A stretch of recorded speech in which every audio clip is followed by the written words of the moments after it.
അസ്സലാമു അലൈക്കും വറഹ്മത്തുള്ളാഹി വബറകാതുഹു. അൽഹംദുലില്ലാഹ് വസ്സലാത്തു വസ്സലാമു അലാ റസൂലില്ലാഹ് വഅലാ ആലിഹി വസഹബത്തിഹി അജ്മഈൻ. അമ്മാ ബഅദ്. അഊദു ബില്ലാഹി മിനശ് ശൈത്വാനിർ റജീം. ബിസ്മില്ലാഹിർ റഹ്മാനിർ റഹീം. ഇന്നാ ഹദൈനാഹുസ് സബീല ഇമ്മാ ശാകിറൻ വ ഇമ്മാ കഫൂറ. ഏറെ പ്രിയങ്കരായിട്ടുള്ള രക്ഷിതാക്കളെ, വിദ്യാർത്ഥി സുഹൃത്തുക്കളെ, ഇത് റോഡിൻ്റെ ഓരങ്ങളിൽ നിന്ന് കേട്ടുകൊണ്ടിരിക്കുന്ന പ്രിയപ്പെട്ട നാട്ടുകാരെ, കേരളത്തിൽ അങ്ങോളം ഇങ്ങോളം വിവിധ മണ്ഡലങ്ങളിൽ വിവിധ ഏരിയകളിലായി ധർമ്മസമര സംഗമങ്ങൾ വിസ്ഡം ഇസ്ലാമിക് സ്റ്റുഡൻസ് ഓർഗനൈസേഷൻ്റെ ഭാഗമായി ഈ ആഴ്ച നടന്നു വരികയാണ്. 2025 മെയ് 11 പെരിന്തൽമണ്ണയിൽ വെച്ച് കേരള സ്റ്റുഡൻസ് കോൺഫറൻസ്, കേരളത്തിലുള്ള വിദ്യാർത്ഥികളുടെ സംഗമം നടക്കാനിരിക്കുകയാണ്. ഇതിൻ്റെ ഭാഗമായിട്ടാണ് ഇന്നിവിടെ മുസ്ലിയാരങ്ങാടിയിലും നമ്മൾ ഒരുമിച്ച് കൂടിയിട്ടുള്ളത്. നമുക്കറിയാം, വിദ്യാർത്ഥിത്വം എന്നുള്ളത് അല്ലേ, പുതിയ കാലത്ത് വിദ്യാർത്ഥിത്വം എന്ന് പറയുമ്പോൾ നമ്മുടെ മനസ്സിലേക്ക് വരുന്നത് നെഗറ്റീവായിട്ടുള്ള കുറേ ചിത്രങ്ങളാണ്. അതിന് സഹായിക്കാൻ, അങ്ങനെ ഒരു ഇമേജ് ക്രിയേറ്റ് ചെയ്യാൻ വേണ്ടി നമ്മളെ സഹായിക്കുന്നതാണ് ഇന്ന് വരുന്ന എല്ലാ വാർത്തകളും. 2025 വന്നതിന് ശേഷം നമ്മൾ കണ്ടുകൊണ്ടിരിക്കുന്ന, നമ്മൾ കേട്ടുകൊണ്ടിരിക്കുന്ന വാർത്തകൾ മാത്രം പരിശോധിച്ചു കഴിഞ്ഞാൽ സ്വന്തം അമ്മയെ, സ്വന്തം ഉമ്മയെ തലക്കടിച്ചു കൊല്ലാൻ മാത്രം ശേഷി ഒരു മകനുണ്ടായി എന്ന് പറയുമ്പോൾ, അല്ലെങ്കിൽ കൂടെ പഠിക്കുന്ന സഹപാഠിയെ വധിക്കാൻ മാത്രമുള്ള പ്രതികാരം കൂടെയുള്ള ആളുകൾക്ക് ഉണ്ടായി എന്ന് പറയുമ്പോൾ നമ്മുടെ സൊസൈറ്റി, നമ്മുടെ സമൂഹം എങ്ങോട്ടാണ് നീങ്ങിക്കൊണ്ടിരിക്കുന്നത്? ഇത് ഒരു സമൂഹത്തിനെ സംബന്ധിച്ചോ എല്ലാവരും ചിന്തിക്കുന്ന ഒരു കാര്യമാണ്. നമ്മുടെ സമൂഹം എങ്ങോട്ടാണ് പോയിക്കൊണ്ടിരിക്കുന്നത്? പണ്ട് കാലത്ത് ഇങ്ങനെ ആയിരുന്നില്ലല്ലോ. പുതിയ കാലത്ത് നമ്മുടെ ഈ സമൂഹത്തിന് എന്താണ് സംഭവിച്ചു കൊണ്ടിരിക്കുന്നത് എന്നുള്ളതാണ് എല്ലാവരും ആകുലപ്പെടുന്നത്. അവിടെ എന്താണ് ഇതിൻ്റെ കാരണം എന്നുള്ളിടത്തേക്കാണ് നമ്മൾ പോകേണ്ടത്, അല്ലേ? സമൂഹത്തിലൊരു പ്രശ്നം ഉണ്ടാകുമ്പോൾ ആ പ്രശ്നത്തിൻ്റെ കാരണം എന്താണ്? വളരെ റീസെൻ്റായി വന്നിട്ടുള്ള ഒരു ഡോക്യുമെൻ്ററി, വേൾഡ് വൈഡ് ഇറങ്ങിയിട്ടുള്ളൊരു ഡോക്യുമെൻ്ററിയിൽ അവർ ചർച്ച ചെയ്യുന്നൊരു വിഷയം എന്താണെന്ന് വെച്ച് കഴിഞ്ഞാൽ അഡോളസെൻസ് എന്നുള്ളതാണ്. അതായത് ഒരു റീപ്രൊഡക്റ്റീവ് ഏജിൽ ഒരു 12 വയസ്സ് മുതൽ ഒരു 20 വയസ്സ് വരെയുള്ള കുട്ടികളുടെ മനസ്സെങ്ങനെയാണ്, പുതിയ കാലത്ത് അവരുടെ മനസ്സെങ്ങനെയാണ് ചിന്തിക്കുന്നത് എന്നതുമായി ബന്ധപ്പെട്ട് ഒരു ഡോക്യുമെൻ്ററി എടുത്ത് പുറത്തിറങ്ങി. ആ ഡോക്യുമെൻ്ററിയുടെ വിശദാംശങ്ങൾ നമ്മൾക്ക് ലഭ്യമാണ്. അതിലവർ പറയുന്നൊരു കാര്യം എന്താണെന്ന് വെച്ച് കഴിഞ്ഞാൽ, നമ്മൾ കരുതുന്നത് പോലെയല്ല പുതിയ തലമുറ ചിന്തിക്കുന്നത്. ഇവൻ അവരെന്താണ് ചിന്തിക്കുന്നത് എന്ന് മനസ്സിലാക്കാൻ പോലും നമ്മൾക്ക് സാധ്യമല്ല എന്നുള്ളതാണ്. ഒരുപക്ഷെ നമ്മളൊക്കെ കേട്ടിട്ടുണ്ടാവും ജെൻ ആൽഫ, ജെൻ സി, അല്ലേ? പുതിയ കാലത്ത് 2000-ന് ശേഷം വന്ന, 2010-ന് ശേഷം ജനിച്ച കുട്ടികൾ. ഇവർ ചിന്തിക്കുന്നത് എന്താണ് എന്ന് മനസ്സിലാക്കാൻ നമുക്ക് പറ്റുന്നില്ല. ആ ഡോക്യുമെൻ്ററിയിൽ അവർ പറയുന്നൊരു കാര്യം എന്താണെന്ന് വെച്ച് കഴിഞ്ഞാൽ, ഇവൻ ഒരു റൂമിൽ നമ്മളുടെ മക്കൾ കതകടച്ച് ഡോറ് കുറ്റിയിട്ടിട്ട് ഇരുന്ന് കഴിഞ്ഞാൽ നമ്മുടെ മനസ്സിലേക്ക് എന്താണ് വരിക? നമ്മുടെ കുട്ടി ഒരു വീട്ടിൻ്റെ അവൻ്റെ റൂമിൽ ഡോറടച്ച് കുറ്റിയിട്ട ശേഷം അവൻ അവിടെ ഇരിക്കുകയാണ് കുറച്ച് സമയം. നമ്മളുടെ മനസ്സിലേക്ക് വരുന്ന ചിന്ത എന്താണ്? ഏറ്റവും എക്സ്ട്രീമായിട്ട് നമ്മൾ ചിന്തിച്ചാൽ നമ്മൾക്ക് കാണാൻ പറ്റാത്ത എന്തോ അവൻ അവിടെ നിന്ന് കാണുന്നുണ്ട്, അല്ലേ? ഒരുപക്ഷെ ലൈംഗികമായിട്ടുള്ള എന്തെങ്കിലും തെറ്റുകൾ ഒരുപക്ഷെ അവൻ അവിടെ ചെയ്യുന്നുണ്ട് എന്നുള്ളതായിരിക്കും നമ്മുടെ മനസ്സിലേക്ക് വരുന്ന ഏറ്റവും എക്സ്ട്രീമായിട്ടുള്ള, അല്ലേ, ചിന്ത. പക്ഷേ അവർ പറയുന്നത് എന്താണെന്ന് വെച്ച് കഴിഞ്ഞാൽ, അങ്ങനെയല്ല യഥാർത്ഥത്തിൽ സംഭവിക്കുന്നത്. അത് സംഭവിക്കാം, പക്ഷെ അതിനേക്കാൾ അതിലുപരി ഇവിടെ സംഭവിക്കുന്നത് എന്താണെന്ന് വെച്ച് കഴിഞ്ഞാൽ, നമ്മൾക്കാർക്കും മനസ്സിലാക്കാൻ പറ്റാത്ത ചില ആശയങ്ങൾ അത് ഈ കുട്ടി അവനെ എന്ത് ചെയ്യാണ്, സ്വാധീനിക്കുകയാണെന്നാണ്. ഈ ആശയങ്ങൾ എന്ന് പറയുമ്പോൾ, ആശയങ്ങൾക്ക് ഇത്രമാത്രം വലിയ പവറുണ്ടോ? ഒരു കുട്ടിയുടെ അല്ലെങ്കിൽ ഒരു വിദ്യാർത്ഥിയുടെ, പുതിയൊരു വിദ്യാർത്ഥി തലമുറയെ തന്നെ മാറ്റിമറിക്കാൻ മാത്രം സ്വാധീനം ആശയങ്ങൾക്കുണ്ടോ എന്നുള്ള ഒരു സംശയം ഒരുപക്ഷെ നമുക്ക് തോന്നിയേക്കാം. അവിടെയാണ് ഇന്നത്തെ തലമുറയിലുള്ള കുട്ടികളുടെ പ്രശ്നം എന്താണ് എന്ന് നമ്മൾ മനസ്സിലാക്കേണ്ടത്. ഇപ്പോൾ പെൺകുട്ടികളെ സംബന്ധിച്ചിടത്തോളം റീസെൻ്റ്ലി വരുന്ന വാർത്തകൾ എന്താണ്? പെൺകുട്ടികൾക്ക് വിവാഹം വേണ്ട, ഞങ്ങൾക്ക് വിവാഹം കഴിക്കണ്ട എന്നാണ് പുതിയ കാലത്തെ പെൺകുട്ടികൾ പറയുന്നത്. എന്തിനാണ് വിവാഹം? വിവാഹം എന്ന് പറഞ്ഞാൽ അതൊരു അടിമത്തമാണ്, അതൊരു ചങ്ങലയാണ്. എന്തിനാണ് അങ്ങനെ ഞാൻ സ്വയം ഒരു ചങ്ങല വരിക്കുന്നത്? അതുകൊണ്ട് വിവാഹത്തിൻ്റെ ആവശ്യമൊന്നുമില്ല. ഒരാണിൻ്റെ തുണയൊന്നും എനിക്ക് ആവശ്യമില്ല. എന്നെ സംബന്ധിച്ചിടത്തോളം ഞാൻ എന്ത് ചെയ്യുന്നു, ഞാൻ പഠിക്കുന്നു, നല്ലൊരു ജോലി വാങ്ങുന്നു, ഞാൻ ജീവിക്കുന്നു, അതുപോരെ. പിന്നെ എന്തിനാണ് ഒരു ഭർത്താവിൻ്റെ കീഴിൽ ഞാൻ അങ്ങനെ ജീവിക്കേണ്ട ആവശ്യം? എൻ്റെ സ്വാതന്ത്ര്യം ഞാൻ എന്തിനാണ് ഒരു തടങ്കൽ പാളയത്തിൻ്റെ ഉള്ളിലേക്ക് കൊണ്ടുപോകേണ്ട ആവശ്യം എന്താണ്? ഇതൊരു വശത്ത് പെൺകുട്ടികൾ ചിന്തിക്കാൻ. ഇതെങ്ങനെയാണ്, ഈ ചിന്ത എങ്ങനെയാണ് അവർക്ക് വരുന്നത്? അവിടെ നമ്മൾ നോക്കുമ്പോൾ മനസ്സിലാക്കാൻ കഴിയുന്ന ഒരു കാര്യം എന്താണെന്ന് വെച്ച് കഴിഞ്ഞാൽ, ഇവിടെയുള്ള സർക്കാർ മെഷീനറികൾ പോലും, ഇവിടെയുള്ള സർക്കാരിൻ്റെ സംവിധാനങ്ങൾ പോലും ഇങ്ങനെയുള്ള ചിന്തകൾ കുട്ടികളുടെ മനസ്സിലേക്ക് കൊടുക്കാൻ പ്രേരകമായിട്ടുള്ള മെസ്സേജുകൾ കൊടുക്കുന്നു എന്നുള്ളത് ഒരു വശത്ത് നമുക്ക് കാണാൻ പറ്റുന്നു. മറുവശത്ത് സോഷ്യൽ മീഡിയയിൽ, സാമൂഹ്യ മാധ്യമങ്ങളിലുള്ള ഇൻഫ്ലുവൻസേഴ്സ് എന്ന് പറഞ്ഞ് അവരുടെ മുന്നിലേക്ക് വരുന്ന ആളുകൾ പലപ്പോഴും സംസാരിക്കുന്നത് അവരുടെ വിവാഹത്തിൽ സംഭവിക്കുന്ന വളരെ പ്രശ്നകരമായിട്ടുള്ള കാര്യങ്ങളെക്കുറിച്ചാണ്. അപ്പോൾ ഇതൊക്കെ കാണുന്ന നമ്മുടെ പെൺകുട്ടികൾ ചിന്തിക്കുന്നത് എന്താണ്? വിവാഹം എന്ന് പറഞ്ഞാൽ ഇങ്ങനെയാണ്, വിവാഹം എന്ന് പറഞ്ഞാൽ ഇങ്ങനെയാണ്, കുറേ പ്രശ്നങ്ങളാണ് അവിടെ ഉള്ളത്. അപ്പം അതുകൊണ്ട് വിവാഹത്തിലേക്ക് നമ്മൾ പോകേണ്ട ആവശ്യമില്ല. ഇനി ആൺകുട്ടികളുടെ വിഷയം എന്താണ്? നമ്മുടെ സമൂഹത്തിലെ ഏറ്റവും ചെറിയ ആൺകുട്ടികളുടെ ഇന്നത്തെ ചിന്ത എന്താണ്? അവരെ സ്വാധീനിക്കുന്ന ആശയം എന്താണ്? 80-20 റൂൾ എന്ന് പറഞ്ഞിട്ടൊരു സംഗതിയുണ്ട്. ഒരുപക്ഷെ നമ്മൾ കേട്ടിട്ടുണ്ടാവില്ല. എന്താണ് 80-20 റൂൾ? അവർ പറയുന്നത് എന്താണെന്ന് വെച്ച് കഴിഞ്ഞാൽ, നമ്മുടെ സമൂഹത്തിൽ 80% വരുന്ന ആൺകുട്ടികളും 20% വരുന്ന ആൺകുട്ടികളും 2 കാറ്റഗറി ആയിട്ടുണ്ട്. ഇതിൽ ഈ 20% വരുന്ന ആൺകുട്ടികളാണ് പെൺകുട്ടികളെ അല്ലെങ്കിൽ സ്ത്രീകളെ ആകർഷിക്കാൻ മാത്രം ഓറയുള്ള, അവരുടെ ഭാഷയാണ് ഓറയുള്ള, അവരെ ആകർഷിക്കാൻ പറ്റുന്ന ആളുകൾ 20% ആൺകുട്ടികളാണ്. ബാക്കി 80% ആൺകുട്ടികൾ ബീറ്റകളാണ്. എന്ന് പറഞ്ഞാൽ അവർക്ക് പെൺകുട്ടികളെ ആകർഷിക്കാൻ കഴിയുന്നില്ല. അപ്പോൾ ഈ 20%ആണ് 100% വരുന്ന പെൺകുട്ടികളെ ആകർഷിക്കുന്നത്. അപ്പോൾ ബാക്കി വരുന്ന 80% നമ്മൾ, അതായത് വലിയൊരു ഭൂരിപക്ഷമായിട്ടുള്ള ആൺകുട്ടികൾ, നമ്മൾ എന്ത് ചെയ്യണം? നമ്മൾ സിഗ്മ മെയിലുകളായി അല്ലെങ്കിൽ ബീറ്റകളായി നമ്മൾ പിന്നെ നമുക്ക് വിവാഹം വേണ്ട, പെണ്ണ് വേണ്ട എന്ന് പറഞ്ഞ് നമ്മൾ നടക്കണം. ഇതൊന്നും നമ്മൾ ഒരുപക്ഷെ ആദ്യമായി കേൾക്കുകയായിരിക്കും ഇങ്ങനെയുള്ള ആശയങ്ങൾ. ഇത്തരത്തിലുള്ള വളരെ ടോക്സിക് ആയിട്ടുള്ള ആശയങ്ങളാണ് നമ്മുടെ കുട്ടികളെ ഇന്ന് സ്വാധീനിക്കുന്നത്.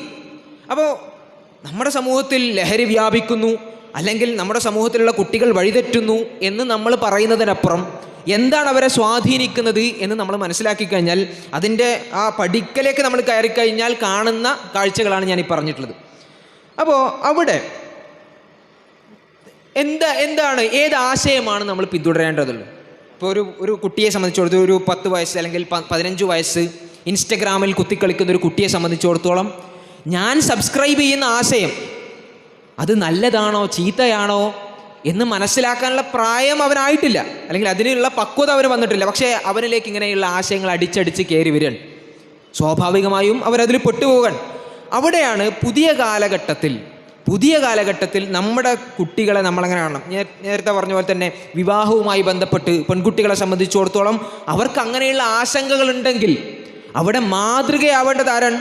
ഈ പെൺകുട്ടിയുടെ ഉമ്മയും വാപ്പയുമാണ്.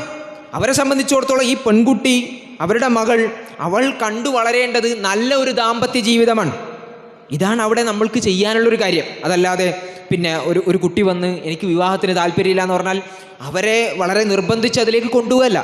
അവിടെ നമ്മൾ ഈ തരത്തിലുള്ള ഒരു മാതൃക സൃഷ്ടിക്കുക എന്നുള്ളതാണ് അവിടെ ചെയ്യാനുള്ളത്. ഞാൻ പറഞ്ഞു വന്നത് എന്തെന്ന് വെച്ച് കഴിഞ്ഞാൽ, പുതിയ കാലഘട്ടം ഈ രീതിയിലാണ്. ഇനി മറ്റൊരു വശത്ത് ഒരു മുസ്ലിം പേഴ്സ്പെക്റ്റീവിൽ നിന്ന് നമ്മൾ നോക്കുമ്പോൾ തിന്മകൾ വളരെയധികം നോർമലൈസ് ചെയ്യപ്പെട്ട ഒരു സൊസൈറ്റിയിലാണ് നമ്മൾ ജീവിക്കുന്നത്. ഇപ്പോൾ സാധാരണ രീതിയിൽ ഞാൻ ഒരു കോളേജിൽ പഠിക്കുകയാണ്. നമ്മുടെ കോളേജിലൊക്കെ എന്ന് വെച്ച് കഴിഞ്ഞാൽ പിന്നെ ക്ലാസ് റൂമിലേക്ക് കയറി കഴിഞ്ഞാൽ ഈ പിന്നെ ലെക്ചർ ഹാളിൽ ഒരു ആൺകുട്ടി ഒരു പെൺകുട്ടി ഇങ്ങനെയാണ് ഇരിക്കുന്നത്.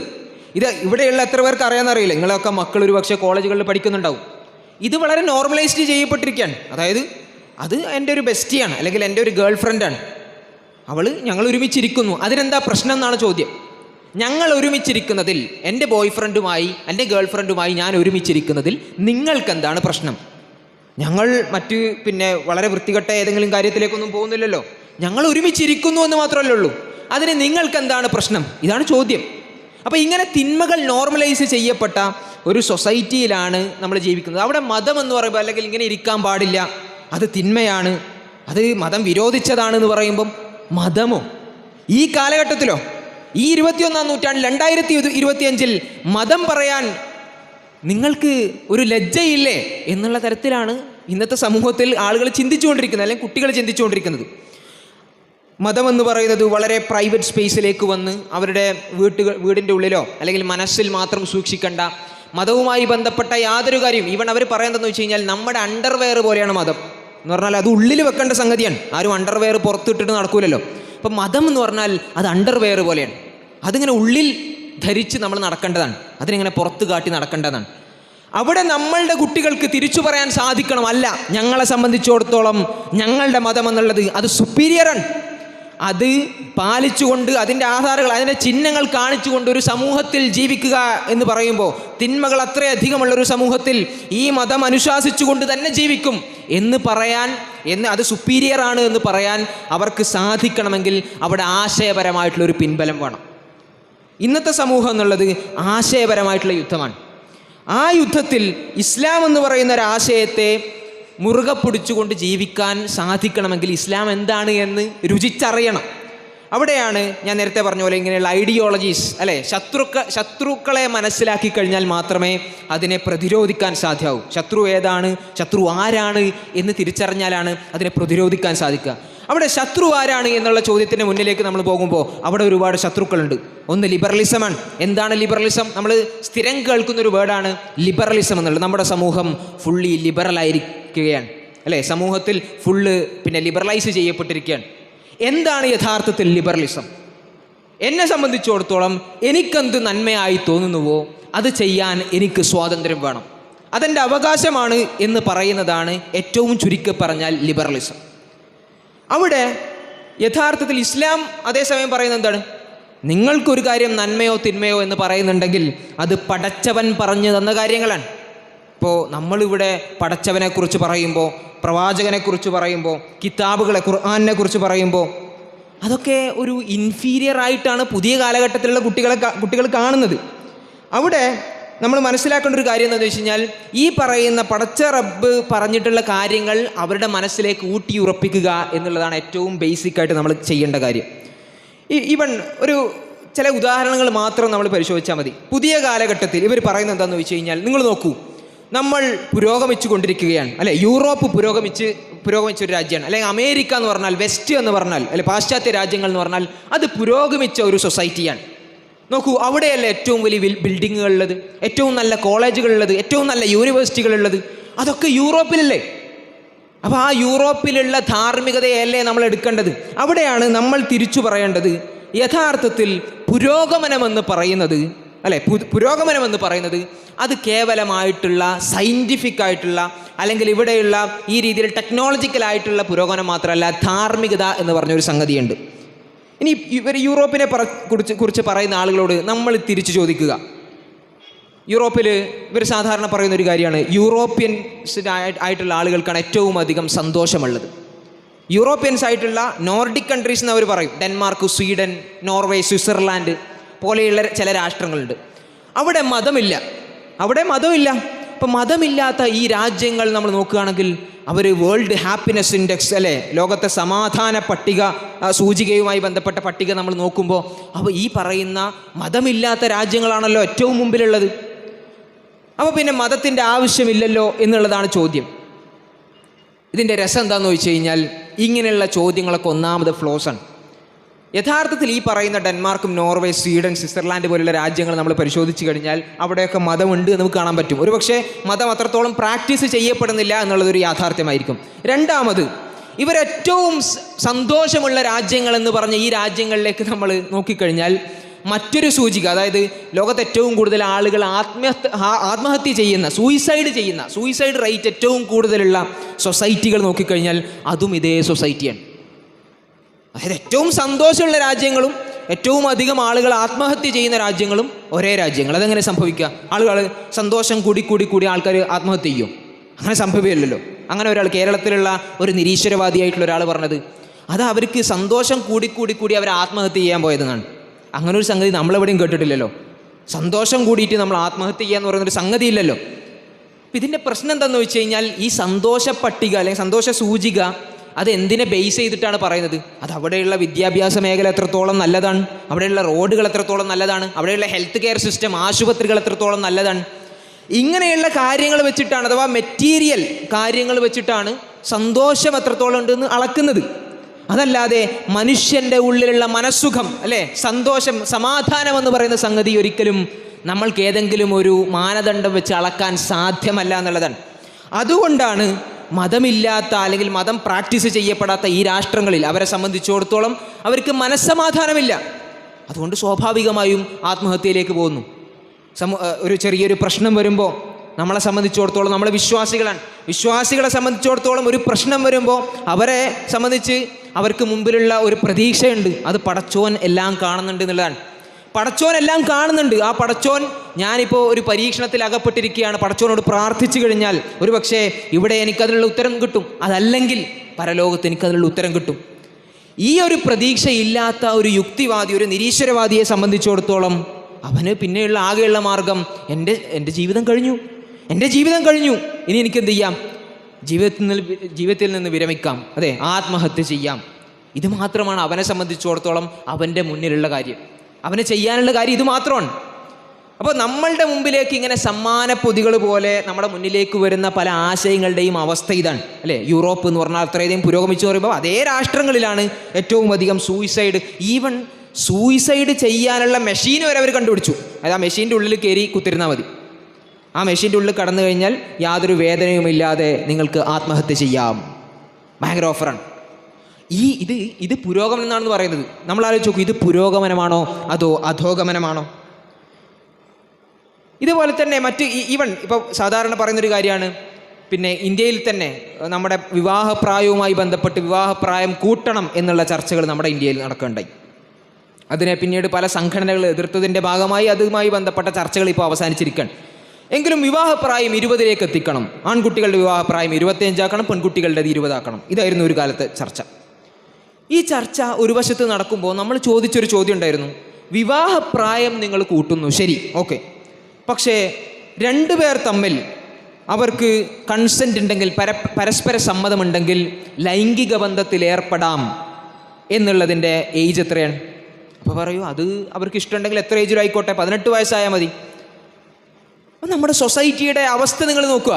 അതായത് 20-25 വയസ്സായി കഴിഞ്ഞാൽ മാത്രമേ വിവാഹം കഴിക്കാൻ പറ്റൂ. എന്നാൽ രണ്ടുപേർക്ക് തമ്മിൽ പരസ്പര സമ്മതത്തോടെ ലൈംഗിക ബന്ധത്തിൽ ഏർപ്പെടെങ്കിൽ അതിന് 18 വയസ്സായാൽ മതി. അപ്പോൾ ആ സമൂഹത്തിൽ സംഭവിക്കുന്നത് എന്താണ്? ആ സമൂഹത്തിൽ സ്വാഭാവികമായും സംഭവിക്കുക, ഇപ്പോഴത്തെ സമൂഹത്തിൻ്റെ ഒരു അവസ്ഥ വെച്ച് കുട്ടികളെ സംബന്ധിച്ചിടത്തോളം അവർ ഒരുപക്ഷെ മുൻകാലഘട്ടത്തിലെ രാജാക്കന്മാരെന്നൊക്കെ പറയും, ചില ആളുകൾ പറയാറുണ്ട്, മുൻകാലഘട്ടത്തിലെ രാജാക്കന്മാരൊക്കെ കണ്ടിരുന്ന അത്രത്തോളം പിന്നെ ഭയങ്കരമായിട്ടുള്ള രതിവൈകൃതങ്ങൾ ഇന്ന് കുട്ടികൾക്ക് മൊബൈലിൽ ലഭ്യമാണ്. അപ്പോൾ ഇനി ഇങ്ങനെയുള്ള കാര്യങ്ങളുമായി എക്സ്പോഷറുള്ള അവരെ സംബന്ധിച്ചിടത്തോളം കുട്ടികളുടെ ഉള്ളിലുള്ള ഹോർമോൺ വ്യതിയാനങ്ങൾ അത് വളരെ നേരത്തെയാണ്. സെക്ഷൽ മെച്യൂരിറ്റി വളരെ നേരത്തെയാണ്. ഒരു 12, 13, 14 വയസ്സുകളിൽ കുട്ടികൾ സെക്ഷലി മെച്യൂറാവാണ്. അപ്പോൾ ആ പ്രായത്തിലുള്ള കുട്ടികളെ സംബന്ധിച്ചിടത്തോളം ലൈംഗികമായിട്ടുള്ള ചോദനകൾ സ്വാഭാവികമായും ഉണ്ടാകും. അപ്പോൾ അവരുടെ മുമ്പിലുള്ള ഓപ്ഷൻ എന്താണ്? നിങ്ങൾക്ക് വേണമെങ്കിൽ പരസ്പര സമ്മതത്തോടെ 18 വയസ്സായി കഴിഞ്ഞാൽ ലൈംഗിക ബന്ധത്തിൽ ഏർപ്പെടാം, ഒരു കുഴപ്പമില്ല. പക്ഷേ വിവാഹം കഴിക്കണമെങ്കിൽ 25 വയസ്സാവണം. സമൂഹത്തിൽ എന്താ സംഭവിക്കുക? സ്വാഭാവികമായും കുറേ കുട്ടികൾ ഈ തരത്തിലുള്ള ലൈംഗിക ബന്ധത്തിൽ ഏർപ്പെടും, അല്ലെങ്കിൽ ഇങ്ങനെയുള്ള ആശയങ്ങളിലേക്ക് പോകും. അങ്ങനെയുള്ള ആശയങ്ങളിലേക്ക് പോകുന്ന, ഇതിനെ പ്രൊമോട്ട് ചെയ്യുന്ന ആളുകൾ ലിവിങ് ടുഗദർ, അല്ലേ, പുതിയ കാലഘട്ടത്തിലെ പിന്നെ വലിയ എന്തോ സംഗതിയായിട്ട് ലിവിങ് ടുഗദർ, ഞങ്ങൾ ഒരുമിച്ച് താമസിക്കുകയാണ്, ഒരു കോൺട്രാക്റ്റിൻ്റെ ആവശ്യമൊന്നുമില്ല, കരാറിൻ്റെ ആവശ്യമില്ല, നമ്മൾക്ക് ഒരുമിച്ച് താമസിച്ചാൽ പോരെ. എന്തിനാണ് കോൺട്രാക്റ്റിൻ്റെ ആവശ്യം? എന്തിനാണ് ഒരു നിക്കാഹിൻ്റെ ആവശ്യം? ഒരുമിച്ചായിട്ട് താമസിക്കന്നെ. അപ്പോൾ അങ്ങനെ താമസിക്കുക എന്ന് പറയുന്ന ഈ ആശയം പറയുന്ന ആളുകളെ സംബന്ധിച്ചിടത്തോളം അവർ എഗെയിൻ ഇതൊരു പുരോഗമനമായിട്ടാണ് നമ്മുടെ മുന്നിലേക്ക് കൊണ്ടുവരുന്നത്. ഇതൊരു പുതിയ കാര്യമാണ്, പുതിയ കാലഘട്ടത്തിൻ്റെ കാര്യമാണ്. ഇതൊന്നും അംഗീകരിക്കാത്ത നിങ്ങൾ, മതത്തിൻ്റെ ആളുകൾ, അവർ പഴഞ്ചന്മാരാണ്. അവർ 6-ാം നൂറ്റാണ്ടിൽ നിന്ന് വണ്ടി കിട്ടാത്തവരാണ്, അല്ലേ, 18-ാം നൂറ്റാണ്ടിൽ നിന്ന് വണ്ടി കിട്ടാത്തവരാണ്, 2025 എത്താത്തവരാണ് എന്ന് പറയുന്ന ഈ ആശയത്തിൻ്റെ ആളുകളോട് നമ്മൾ തിരിച്ചു ചോദിക്കുക, എന്താണ് ഈ ലിവിങ് ടുഗദറിൻ്റെ അവസ്ഥ? ഏതാനും സ്റ്റഡീസ് മാത്രം, പഠനങ്ങൾ മാത്രം നമ്മൾ പരിശോധിച്ച് കഴിഞ്ഞാൽ അവിടെ കാണാൻ കഴിയുന്ന ഒരു കാര്യം എന്താണെന്ന് വെച്ച് കഴിഞ്ഞാൽ, വിവാഹബന്ധത്തിൽ ഇവർ സാധാരണ പറയും, വിവാഹബന്ധം എന്ന് പറഞ്ഞാൽ ഒരുപാട് പ്രശ്നങ്ങളുണ്ട്. അതിലുള്ള ഭർത്താവ് ഭാര്യ ഒരുപക്ഷെ ഉപദ്രവിച്ചേക്കാം. ശരിയാണ്, വിവാഹബന്ധങ്ങളിൽ ചിലയിടങ്ങളിൽ ഭർത്താവ് ഭാര്യ ഉപദ്രവിക്കുന്ന ഘട്ടങ്ങളുണ്ട്. ശരിയാണ്, അതൊക്കെ ഇല്ലായ്മ ചെയ്യപ്പെടേണ്ടത് തന്നെയാണ്.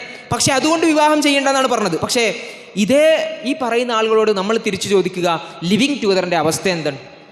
ചില പഠനങ്ങൾ നമ്മൾ നോക്കിക്കഴിഞ്ഞാൽ വിവാഹബന്ധത്തിനേക്കാൾ 3 ഇരട്ടി വേറെ ചില പഠനങ്ങളിൽ 9 ഇരട്ടിയാണ് ലിവിങ് ടുഗദറിലുള്ള ഈ തരത്തിലുള്ള പാർട്ട്നേഴ്സ് തമ്മിലുള്ള, അതായത് ഫീമെയിൽ ആയിട്ടുള്ള പാർട്ട്ണറിനെ മെയിൽ പാർട്ട്ണർ ഡോമിനേറ്റ് ചെയ്യുന്ന അല്ലെങ്കിൽ അടിക്കുന്നതും ആ രീതിയിലുള്ള സംഗതികൾ കാണുന്നത് 3 ഇരട്ടിയാണ് ലിവിങ് ടുഗദറിൽ ഇവർ ഈ പറഞ്ഞ പുരോഗമനത്തിൽ.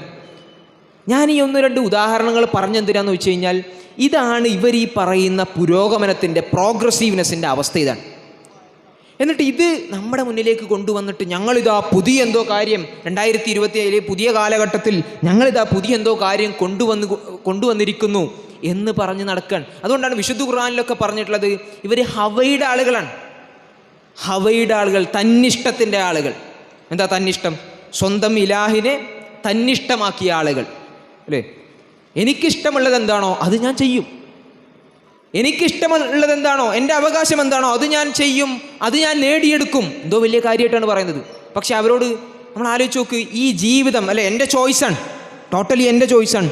എന്ത് ചെയ്യണം, ഞാൻ എന്ത് ചെയ്യണം എന്നുള്ളത് എൻ്റെ ചോയ്സാണെന്നാണ് ഈ തരത്തിലുള്ള ആളുകൾ പറയുന്നത്. പക്ഷേ അവരുടെ ജനനം അവരുടെ ചോയ്സാണോ? അവരുടെ മരണം അവരുടെ ചോയ്സാണോ? ഒരിക്കലുമല്ല. ഈ ജീവിതം എന്നുള്ളത് യഥാർത്ഥത്തിൽ പടച്ച തമ്പുരാൻ്റെ ചോയ്സാണ്. പിന്നെ ഇവിടെ നന്മ തിരഞ്ഞെടുക്കണോ തിന്മ തിരഞ്ഞെടുക്കണോ എന്നുള്ളത് നമ്മുടെ ചോയ്സാണ്. അതാണ് ഇന്നാ ഹദൈനാഹു സബീല ഇമ്മാ ശാക്കിറൻ വ ഇമ്മാ കഫൂറ. നിങ്ങൾക്ക് നന്മയിലേക്ക് പോകാം അല്ലെങ്കിൽ തിന്മയിലേക്കും പോകാം.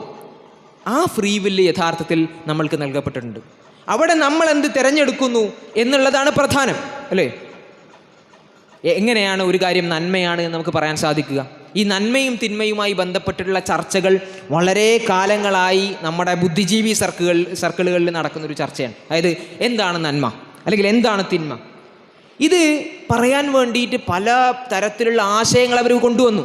അതിലൊന്നാണ് ലിബറലിസം. ഞാൻ ഈ പറഞ്ഞ ലിബറലിസം ഒന്നാണ്. മറ്റൊന്ന് ഫെമിനിസമാണ് അല്ലേ? പലപ്പോഴും നമ്മൾ വിചാരിക്കും ഫെമിനിസം എന്ന് പറഞ്ഞാൽ പെൺകുട്ടികളുമായി ബന്ധപ്പെട്ട അല്ല. ഫെമിനിസ്റ്റുകളായിട്ടുള്ള ആണുങ്ങളുണ്ട്. ഫെമിനിസ്റ്റുകളായിട്ടുള്ള അവർ പറയുന്നത് എന്താണ്? ഇവിടെ വേണ്ടത് സമത്വമാണ്. ഇവിടെ വേണ്ടത് ആബ്സല്യൂട്ടായിട്ടുള്ള സമത്വമാണ്. അതായത് ആണിന് എന്തൊക്കെ ചെയ്യാൻ പറ്റുന്നുണ്ടോ അതൊക്കെ പെണ്ണിന് ചെയ്യാൻ പറ്റണം. കേൾക്കുമ്പോൾ ഭയങ്കര സുഖമാണ്. ആണിന് എന്തൊക്കെ ചെയ്യാൻ പറ്റുന്നുണ്ടോ അതൊക്കെ പെണ്ണിന് ചെയ്യാൻ പറ്റണം. നല്ലൊരു കാര്യമല്ലേ അല്ലേ? സ്ത്രീകളെ, അധികൃതരായിട്ടുള്ള സ്ത്രീകളെ നമ്മൾ സമൂഹത്തിൻ്റെ മെയിൻ സ്ട്രീമിലേക്ക്, പൊതുധാരയിലേക്ക് കൊണ്ടുവരുന്നു. വലിയ വാക്കുകളാണ്, ശരിയാണ് അല്ലേ? പിന്നെ സ്ത്രീകളെ അടിച്ചമർത്തുന്ന മെയിൽ ഷോവനിസ്റ്റായിട്ടുള്ള ഒരു സൊസൈറ്റിയിൽ നിന്ന് നമ്മൾ സ്ത്രീകളെ മുന്നോട്ട് കൊണ്ടുവരുന്നു. വലിയ വലിയ കാര്യമായിട്ടാണ് പറയുക ഫെമിനിസം, വലിയ എന്തോ സംഗതി. പക്ഷെ അവസ്ഥ എന്താണ്? ഫെമിനിസ്റ്റുകളായിട്ടുള്ള ആളുകളെ സംബന്ധിച്ചിടത്തോളം അവരുടെ പ്രശ്നം എന്താണെന്ന് വെച്ച് കഴിഞ്ഞാൽ ഏത് വിഷയത്തെയും അവർ കാണുക ആ ഒരു മഞ്ഞക്കണ്ണടയിലൂടെ ആയിരിക്കും. അത് ഏതൊരു വിഷയം, ഇപ്പോൾ ഞാൻ ഇവിടുന്ന് ഒരു വെള്ളം കുടിച്ചു കഴിഞ്ഞാൽ അതും ഒരു ഫെമിനിസ്റ്റിൻ്റെ പ്രശ്നമായിരിക്കും. അത് അവനെ ചെയ്ത് അങ്ങനെ ശരിയല്ല. ഇവിടുന്ന് ഒരു പുരുഷനായിട്ടുള്ള ഒരാൾ എണീച്ച് നിന്നാൽ പോലും അതവർക്ക് പ്രശ്നമായിരിക്കും. അതായത് എല്ലാത്തിനെയും ഒരു ഫെമിനിസ്റ്റ് ആംഗിളിലൂടെ, ഒരു ഫെമിനിസ്റ്റ് കണ്ണടയിലൂടെ കാണുക. മറ്റൊരു ആശയമാണ് ഒരുപക്ഷെ ഇന്ന് സമൂഹത്തിൽ കുറഞ്ഞു വന്നിട്ടുള്ള കമ്മ്യൂണിസം എന്ന് പറയുന്ന ആശയം അല്ലേ? കമ്മ്യൂണിസം നമ്മളിവിടെ കാണുന്ന കക്ഷി രാഷ്ട്രീയത്തിന് അപ്പുറമുള്ള ആശയപരമായിട്ടുള്ള കാര്യമാണ് ഞാൻ പറഞ്ഞത്, കമ്മ്യൂണിസം അല്ലെ? കമ്മ്യൂണിസം പറയുന്നത് എന്താണ്? വൈരുദ്ധ്യാത്മക ഭൗതികവാദം. വൈരുദ്ധ്യാത്മക ഭൗതികവാദം വലിയൊരു ഒരു ടെർമിനോളജിയാണ്. എന്താണ് വൈരുദ്ധ്യാത്മക ഭൗതികവാദം? വൈരുദ്ധ്യാത്മക ഭൗതികവാദം എന്ന് പറഞ്ഞാൽ എല്ലാം വൈരുദ്ധ്യങ്ങളാണ്. എല്ലാം വൈരുദ്ധ്യങ്ങളാണ്. നമ്മൾ അവർ പറയും ഏറ്റവും ചെറിയ കണങ്ങൾ നിങ്ങൾ നോക്കൂ, ഒരു ആറ്റം അല്ലേ? ആറ്റം എന്ന് പറഞ്ഞാൽ ഒരുപക്ഷെ നമുക്ക് ഏറ്റവും ചെറിയത് എന്ന് പറയാൻ പറ്റുന്ന ഒരു കാര്യമാണ്. അതിനെക്കാളും ചെറുതുണ്ട്. ഒരു ആറ്റത്തിൽ തന്നെ നമുക്ക് കാണാൻ പറ്റുന്ന എന്താണ്? ഒരു ഇലക്ട്രോൺ ഉണ്ടാവും, ഒരു പ്രോട്ടോൺ ഉണ്ടാവും.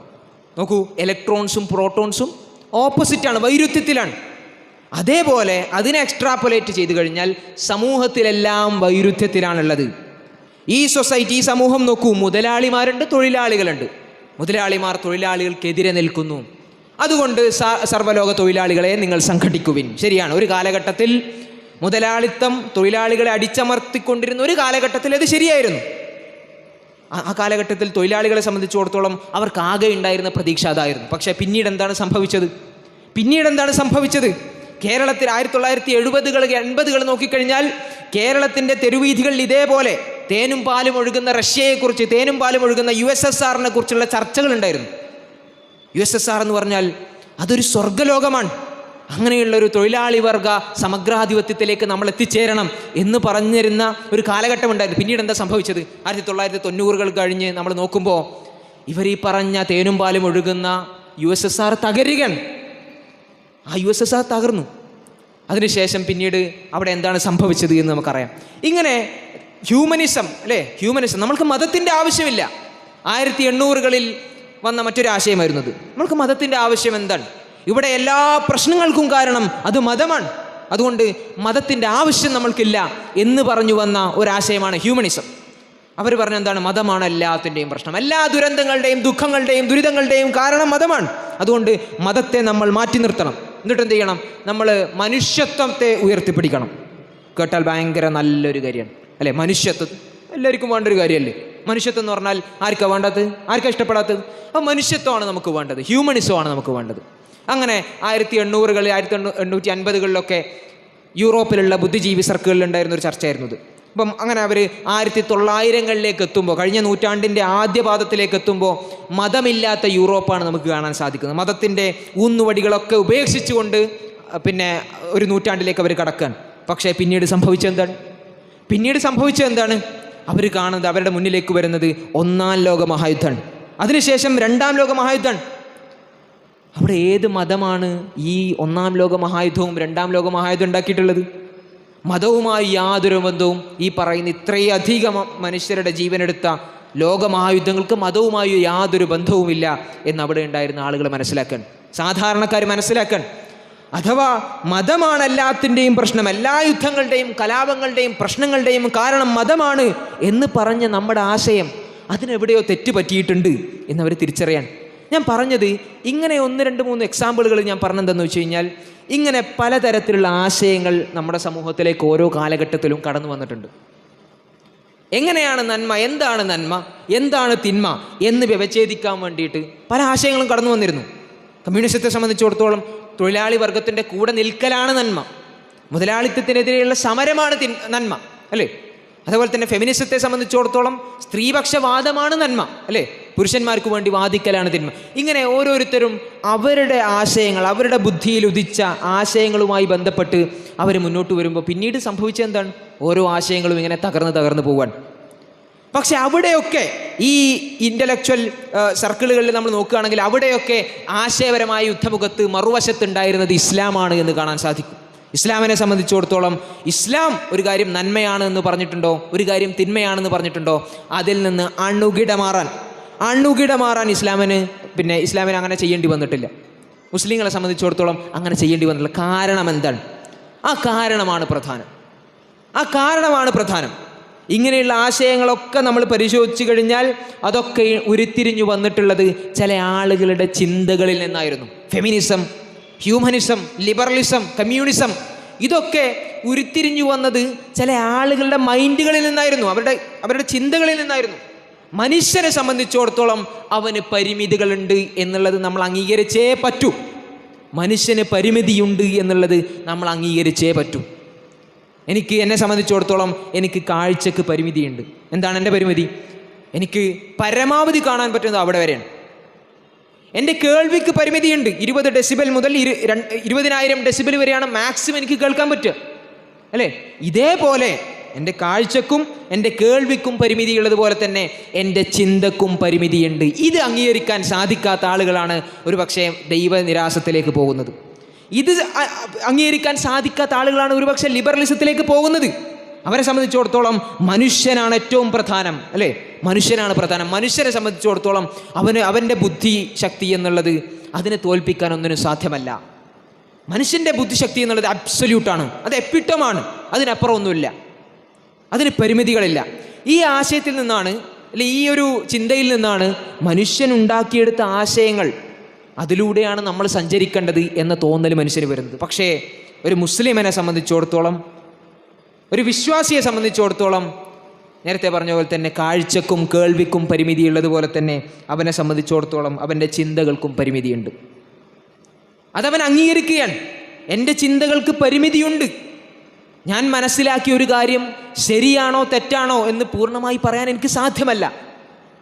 നിങ്ങൾ നോക്കൂ, പുതിയ കാലഘട്ടത്തിൽ നമ്മുടെ കോളേജുകളിൽ ചില ചാനലുകളൊക്കെ വന്നിട്ട് ഇൻ്റർവ്യൂസും പ്രോഗ്രാംസും ഒക്കെ വെക്കുകയാണ്. അവിടെ കുട്ടികളോട് അവർ ചോദിക്കുന്നൊരു ചോദ്യം എന്താണെന്ന് വെച്ച് കഴിഞ്ഞാൽ LGBTQIA+ കുറിച്ചാണ്. എന്താണ് LGBTQIA+? അല്ലേ, LGBTQIA+, എന്തോ പുതിയ കാലഘട്ടത്തിലെ സംഗതിയാണ്. LGBTQIA+ എന്ന് പറഞ്ഞാൽ സിമ്പിളായി പറഞ്ഞാൽ ഹോമോസെക്ഷുവാലിറ്റി, സ്വവർഗരതിയുമായി ബന്ധപ്പെട്ട, ട്രാൻസ്ജെൻഡറിസവുമായി ബന്ധപ്പെട്ട കാര്യമാണ്.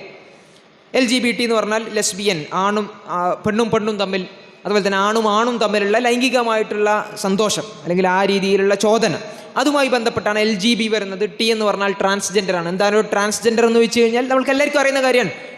ഒരാൾക്ക് ട്രാൻസ്ജെൻഡർ എന്ന് പറഞ്ഞാൽ ഇപ്പം ഞാൻ ട്രാൻസ്ജെൻഡർ ആണെന്ന് പറഞ്ഞാൽ എന്നെ പൂർണ്ണമായി കാണാൻ ആണാണ്, പക്ഷേ എൻ്റെ മനസ്സ് പെണ്ണിൻ്റെതാണ്. തിരിച്ചാവാം, എന്നെ പൂർണ്ണമായി കാണാൻ പെണ്ണാണ്, എൻ്റെ മനസ്സ് ആണിൻ്റെതാണ്. അപ്പോൾ ഇതിനെയാണ് നമ്മൾ ട്രാൻസ്ജെൻഡർ എന്ന് പറയാം. അപ്പോൾ ഈ രീതിയിലുള്ള ആശയങ്ങളുമായി ബന്ധപ്പെട്ട് കുട്ടികളെ നിങ്ങളുടെ അഭിപ്രായം എന്താണ്? ഈ ചാനലിൻ്റെ ആളുകൾ വന്നിട്ട് കോളേജുകളിൽ ചോദിക്കാൻ നിങ്ങളുടെ അഭിപ്രായം എന്താണ്? കുട്ടികൾ പറയാണ് അത് ഒരു പുരോഗമനപരമായിട്ടുള്ളൊരു കാര്യമല്ലേ, അതൊരു പുരോഗമനപരമായിട്ടുള്ള കാര്യമാണ്, അവരങ്ങനെ ജീവിക്കുന്നുണ്ടെങ്കിൽ ജീവിച്ചോട്ടെ, നമ്മളെന്തിനാണ് ഇടപെടുന്നത്? ഒരാണിനോടാണ് ഇഷ്ടം തോന്നുന്നത് എന്നുണ്ടെങ്കിൽ അവൻ അങ്ങനെ ജീവിച്ചോട്ടെ എന്ന്, നമ്മൾ എന്തിനാണ് കുഴപ്പമുണ്ടാക്കാൻ പോകുന്നത്? ഒരു പെണ്ണിനോടാണ് ഇഷ്ടം തോന്നുന്നതെങ്കിൽ അവരങ്ങനെ ജീവിച്ചോട്ടെ എന്ന്, നമ്മൾ എന്തിനാണ് ഈ പ്രശ്നം ഉണ്ടാക്കാൻ പോകുന്നത്? അല്ലേ, ഇതാണ് ചോദ്യം. നമ്മളെന്തിനാണ് പ്രശ്നം ഉണ്ടാക്കാൻ പോകുന്നത്? അവിടെയാണ് ഞാൻ നേരത്തെ പറഞ്ഞ മനുഷ്യൻ്റെ ചിന്തക്ക് പരിമിതിയുണ്ട് എന്നുള്ള ബോധ്യമില്ലായ്മ.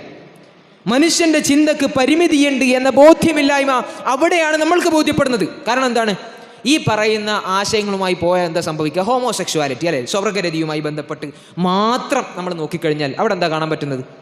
സ്വവർഗരതിയുമായി ബന്ധപ്പെട്ട് മതം പറയുന്നതൊക്കെ നമ്മൾ മാറ്റിവെക്കണം കേട്ടോ. ഈ പുരോഗമനപരമായിട്ടുള്ള സൊസൈറ്റിയുടെ മുമ്പിൽ മതം പറയുന്നതൊക്കെ നമ്മൾ മാറ്റിവെക്കണം. തൽക്കാലത്തേക്ക് നമ്മൾ വാദത്തിനു വേണ്ടി മാറ്റിവെക്കണം. എന്നാൽ പോലും കാണാൻ കഴിയുന്ന എന്താണ്? ഇവിടെയുള്ള മതവിശ്വാസികളല്ലാത്ത സയൻറ്റിസ്റ്റുകളായിട്ടുള്ള ആളുകൾ അല്ലെങ്കിൽ ഫിലോസഫേഴ്സ് ആയിട്ടുള്ള ആളുകൾ അവർ പബ്ലിഷ് ചെയ്യുന്ന ആർട്ടിക്കിളുകൾ പഠനങ്ങളിൽ കാണാൻ കഴിയുന്ന എന്താണ്? ഏറ്റവും അധികം ലൈംഗിക ജനകമായിട്ടുള്ള രോഗങ്ങളുള്ളതായിരിക്കണം ഈ പറയുന്ന ഹോമോസെക്ഷലായിട്ടുള്ള സ്വവർഗരതിയിൽ ഏർപ്പെടുന്ന ആളുകൾക്കാണ്. മങ്കി പോക്സ് എന്ന് പറയുന്ന ഒരു അസുഖം കഴിഞ്ഞ വർഷം വലിയ രീതിയിൽ പൊട്ടിപ്പുറപ്പെട്ട സമയത്ത് WHO അതായത് വേൾഡ് ഹെൽത്ത് ഓർഗനൈസേഷൻ്റെ സൈറ്റിൽ വന്ന കാര്യം എന്താണെന്നറിയോ? അതായത് ഈ WHO പറഞ്ഞെന്താണെന്ന് വെച്ച് കഴിഞ്ഞാൽ മങ്കി പോക്സ് ഏറ്റവും അധികം കാണുന്നത് ഹോമോസെക്ഷൽ ഗെയ്സ് ആയിട്ടുള്ള, അതായത് ആണും തമ്മിൽ ലൈംഗിക ബന്ധത്തിൽ ഏർപ്പെടുന്ന ആളുകൾക്കിടയിലാണ് ഇത് ഏറ്റവും കൂടുതൽ കാണുന്നത്. അതുകൊണ്ട് തൽക്കാലത്തേക്ക് നിങ്ങളൊന്ന് മാറി നിൽക്ക്. കുറച്ച് കഴിഞ്ഞിട്ട് നിങ്ങൾ എന്താ വെച്ചാൽ ചെയ്തു, പക്ഷേ തൽക്കാലത്തേക്കെങ്കിലും നിങ്ങൾ മാറി നിൽക്ക്. ആരാ പറയുന്നത്? WHO വേൾഡ് ഹെൽത്ത് ഓർഗനൈസേഷൻ, ലോകാരോഗ്യ സംഘടന. ഏതെങ്കിലും മുസ്ലിം മതപണ്ഡിതനല്ല പറഞ്ഞത്.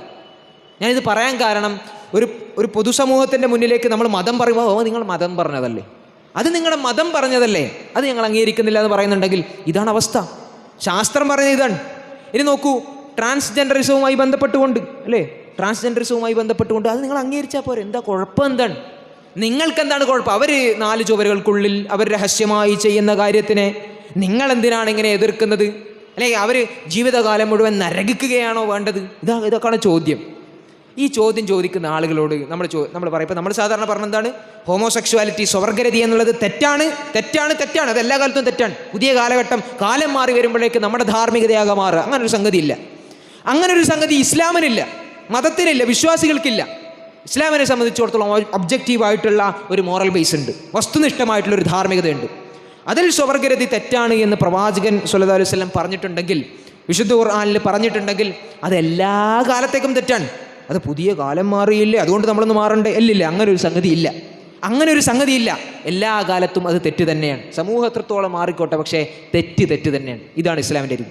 അപ്പോൾ ഇത് പറയുമ്പോൾ അവർ പറയുന്നത്, അങ്ങനെയാണെങ്കിൽ നിങ്ങൾ എന്താണ് പറഞ്ഞു വരുന്നത്? ഈ ആളുകൾക്ക് മനുഷ്യാവകാശമില്ലേ?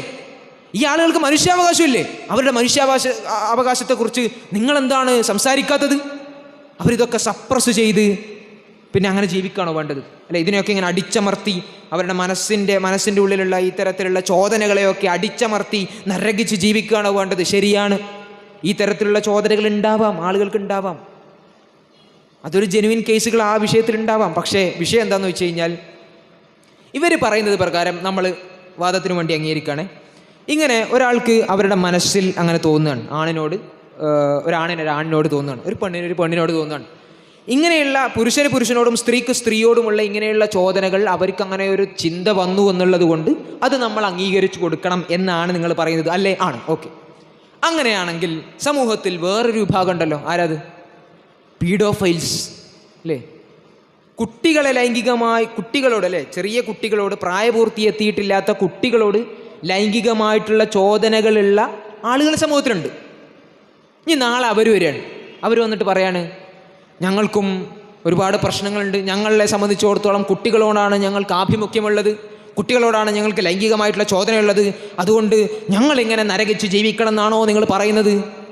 അതുകൊണ്ട് ഞങ്ങൾക്ക് വേണ്ടിയും നിങ്ങൾ സംസാരിക്കണം എന്ന് പറഞ്ഞാൽ എന്താ നാളെ ചെയ്യുക? പീഡോഫൈൽസിന് വേണ്ടി സംസാരിക്കേ? കുട്ടികളെ ഉപദ്രവിക്കുന്ന ആളുകൾക്ക് വേണ്ടി സംസാരിക്കേ? അപ്പോൾ ഒരാൾക്ക് അവരുടെ മനസ്സിൽ എന്ത് തോന്നുന്നു, അല്ലെ, അവരുടെ ഇച്ഛകൾ എന്താണ്, അവരുടെ ചോദനകൾ എന്താണ് എന്നുള്ളതിൻ്റെ അടിസ്ഥാനത്തിൽ മാത്രം അവരുടെ ആ ചോദനകളെയും അവരുടെ ഇച്ഛകളെയും നമ്മൾ അംഗീകരിച്ചു കഴിഞ്ഞാൽ ഈ രീതിയിലുള്ള ആളുകൾ വരും. പീഡോഫൈൽസ് മാത്രമാണോ? അല്ല അല്ല. ഞാൻ ഈ പറയുമ്പോൾ നിങ്ങൾ വിചാരിക്കും ഇത് നമ്മളിങ്ങനെ ഇമാജിനറി ആയി ഒരു ഇതുവരെ ഒന്നും സംഭവിക്കാത്ത കാര്യങ്ങളെക്കുറിച്ച് അല്ല. പീഡോഫൈൽസിന് ഈ തരത്തിലുള്ള അവർക്ക് ഇങ്ങനെയുള്ള അവകാശങ്ങളുണ്ട് എന്ന് പറഞ്ഞു നടക്കുന്ന ആളുകൾ വെസ്റ്റേൺ കൺട്രീസിൽ, യൂറോപ്പിൽ, അമേരിക്കയിൽ, പാശ്ചാത്യ ലോകത്ത് നമുക്ക് കാണാൻ കഴിയും. ഒരുപാട് സംഘടനകൾ പോലും അതിനുണ്ട്.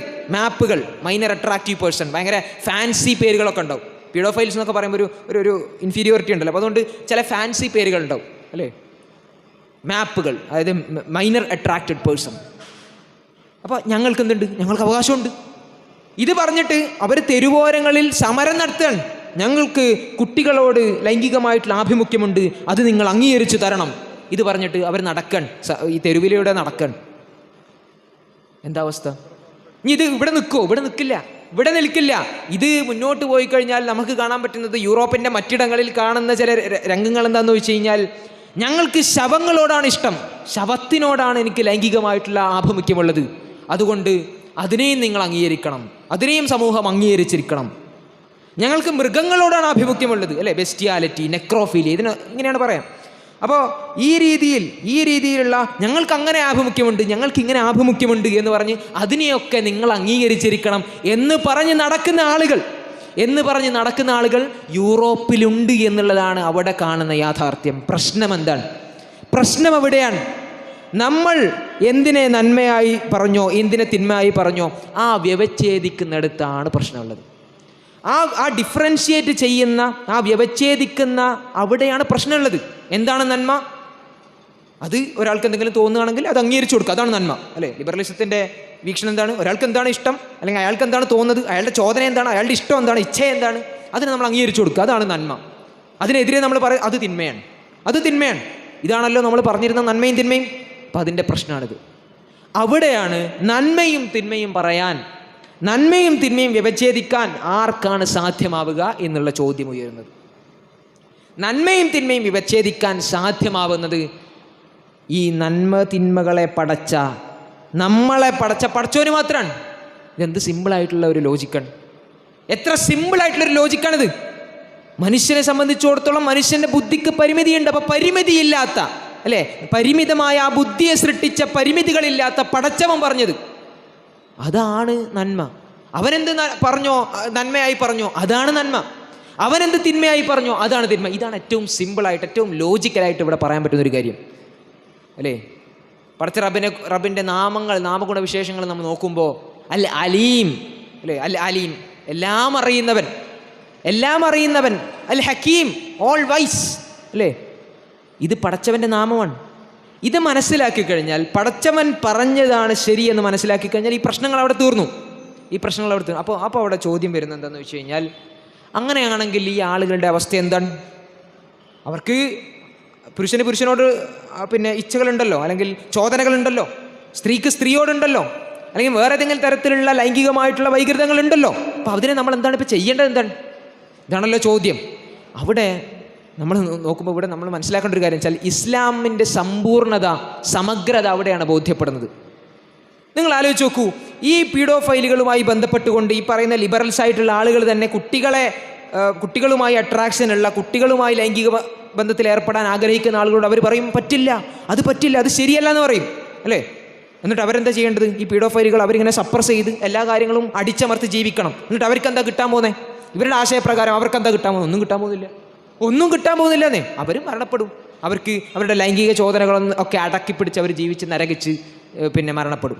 പക്ഷേ ഇസ്ലാമിൻ്റെ സമഗ്രത എന്താണെന്ന് വെച്ച് കഴിഞ്ഞാൽ, ഈ രീതിയിൽ പ്രശ്നങ്ങൾ അനുഭവിക്കുന്ന ആളുകൾ, അല്ലേ, ആണിനോടോ പെണ്ണിനോടോ അങ്ങനെയുള്ള പ്രശ്നങ്ങൾ അനുഭവിക്കുന്ന ആളുകളെ സംബന്ധിച്ചിടത്തോളം അവരിവിടെ ഈ കാര്യങ്ങൾ നിയന്ത്രിച്ചു കഴിഞ്ഞാൽ, അവരുടെ ഇച്ഛകളെ നിയന്ത്രിച്ചു കഴിഞ്ഞാൽ അവർക്ക് ഇനിയൊരു ലോകം വരാനുണ്ട്, അല്ലേ? പരലോകം. പരലോകത്തിൻ്റെ ലോജിക്ക് എത്രമാത്രം ഉണ്ടെന്ന് ആലോചിച്ച് നോക്കിയേ. നമ്മളെ സംബന്ധിച്ചിടത്തോളം ഇങ്ങനെ ഒരാൾ അടിച്ചമർത്തി, അവരുടെ ഇച്ഛകളെ അടിച്ചമർത്തി സപ്രസ് ചെയ്ത് ജീവിച്ചു കഴിഞ്ഞാൽ അവർക്ക് കിട്ടാൻ പോകുന്നത് എന്താണ്? അങ്ങനെ ഒരു ഇച്ഛ, ഒരു ആഗ്രഹം വന്നതുകൊണ്ട് അവർ തെറ്റുകാരാവുന്നില്ല എന്നുള്ളതാണ് ഇസ്ലാം പറയുന്നത്. ഒരാണിനോട് ആഗ്രഹം വരുന്നു, അതുകൊണ്ട് അയാൾ തെറ്റുകാരൻ. എന്നാൽ ആ ആഗ്രഹത്തിനെ അയാൾ ആക്റ്റിലേക്ക്, ആ പ്രവൃത്തിയിലേക്ക് എത്തിച്ചു കഴിഞ്ഞാൽ അയാൾ തെറ്റുകാരനാണ്. അപ്പോൾ ഇതിനെ സപ്രസ് ചെയ്ത്, ഇതിനെ നിയന്ത്രിച്ച് നിർത്തിയ ആളുകളെ സംബന്ധിച്ചിടത്തോളം അവർക്ക് അവരുടെ ഈ ജീവിതം മുഴുവൻ പുണ്യമാണ്. ഇങ്ങനെ ഒരു ആശയം, അല്ലേ, ഇങ്ങനെ ഒരു സൊല്യൂഷൻ പറയാൻ അത് ഇസ്ലാമിന് മാത്രമേ സാധിക്കുന്നുള്ളൂ എന്നുള്ളതാണ് അവിടെ നമുക്ക് കാണാൻ സാധിക്കുന്നത്. ഇനി ഓക്കെ, നമ്മൾ നന്മ തിന്മകളുമായി ബന്ധപ്പെട്ട് നന്മ തിന്മകളെ എങ്ങനെ വ്യവച്ഛേദിക്കാം എന്നതുമായി ബന്ധപ്പെട്ട ചർച്ചകളൊക്കെ ഓക്കെ നമ്മളവിടെ വെക്കുകയാണ്. വാദത്തിന് വേണ്ടി ഇവർ പറയുന്നതിനൊക്കെ നമ്മൾ അംഗീകരിച്ചാൽ തന്നെ എന്തിന് നന്മ ചെയ്യണം? അടുത്ത ചോദ്യം ഇതാണ്. ഓക്കെ, നന്മയും തിന്മയും നിങ്ങൾ പറയുന്നതൊക്കെ ഞങ്ങൾ അംഗീകരിച്ചു. ഇനി ചോദിക്കുന്നത് ഇതാണ്, എന്തിനാണ് നമ്മൾ നന്മ ചെയ്യുന്നത്? ഇപ്പോൾ മുസ്ലിമിനെ സംബന്ധിച്ചിടത്തോളം, വിശ്വാസിയെ സംബന്ധിച്ചിടത്തോളം നമ്മൾ എന്തിനാണ് നന്മ ചെയ്യുന്നതെന്ന് വെച്ച് കഴിഞ്ഞാൽ അത് പടച്ചോൻ പറഞ്ഞുകൊണ്ടാണ്. നന്മ ചെയ്തു കഴിഞ്ഞാൽ സ്വർഗം കിട്ടുന്നുള്ളതുകൊണ്ടാണ്. എന്തിന് തിന്മ ചെയ്യാതിരിക്കണം? പടച്ചോൻ കാണുന്നുണ്ടാണ്. എന്നാൽ ഈ ദൈവവിശ്വാസമില്ലാത്ത മതനിരാസത്തിൽ അധിഷ്ഠിതമായി മുന്നോട്ട് പോകുന്ന ലിബറൽ ലോകവീക്ഷണത്തിൽ പോകുന്ന ആളുകളോട് നമ്മൾ ചോദിക്കുക, എന്തിന് നിങ്ങൾ നന്മ ചെയ്യുന്നു? നിങ്ങൾ എന്തിനാണ് സഹായിക്കുന്നത്? ഇപ്പോൾ നമ്മുടെ വയനാട് മുണ്ടക്കയിലും ചൂരൽമലയിലൊക്കെ ഈ പറഞ്ഞ പോലെ പ്രശ്നങ്ങളുണ്ടായി, അല്ലേ? അവിടെ പ്രശ്നങ്ങളുണ്ടായി. നമ്മൾ ഇപ്പോൾ ഒരു ലിബറലായിട്ടുള്ള, അല്ലേ, നിരീശ്വരവാദിയായിട്ടുള്ള ലിബറലായിട്ടുള്ള ഒരാളുടെ മൈൻഡ് സെറ്റ് വെച്ച് നിങ്ങൾ ചിന്തിച്ച് നോക്കിയേ.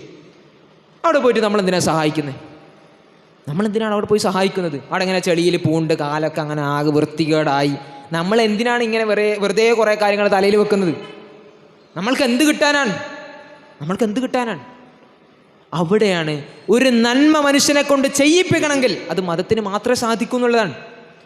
മനുഷ്യനോടും നന്മ ചെയ്യണമെന്ന് പറയാൻ, തിന്മ എന്താണെന്ന് വ്യവച്ഛേദിക്കാൻ വലിയ ചർച്ചകൾ നടക്കും. പക്ഷേ ആ നന്മ എന്തിന് ഞാൻ ചെയ്യണം, എന്തിന് തിന്മ ചെയ്യാതിരിക്കണം? നമുക്ക് ഈ കോടതിയും പോലീസും ഒന്നുമില്ലാത്തിടത്ത് ഒരു വലിയ തിന്മ ചെയ്യാൻ നമ്മൾക്ക് അവസരം കിട്ടുകയാണ്. നമ്മൾ ആഗ്രഹിച്ച് നടന്നൊരു തിന്മയാണ്. ആ തിന്മ ചെയ്യാൻ നമ്മൾക്കൊരു അവസരം കിട്ടുകയാണ്. എന്തിന് ഞാനത് ചെയ്യാതിരിക്കണം?